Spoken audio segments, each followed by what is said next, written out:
दरम्यान दिल्ली स्फोटाचा एक नवा सीसीटीव्ही समोर आलाय। चांदणी चौकातल्या स्फोटावेळची ही दृश्य आहेत। स्फोटानंतर परिसरामध्ये एकच भीतीचं वातावरण निर्माण झालं होतं। नागरिकांची पळापळ झाली।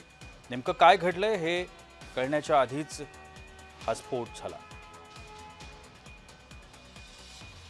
नागरिकांची पळापळ झाली आणि ही दृश्य सीसीटीव्ही मध्ये चित्रित झाली आहे। चांदणी चौकातली ही दृश्य आपण बघतोय। स्फोटाच्या वेळेला त्या ठिकाणी अशा पद्धतीनं नागरिकांची पळापळ झाली। नागरिकांमध्ये भीतीचं वातावरण पसरलं। नेमकं काय घडलं हे कोणाला कळत नव्हतं, मात्र स्फोटाच्या आवाजानं सगळेच बिथरले होते।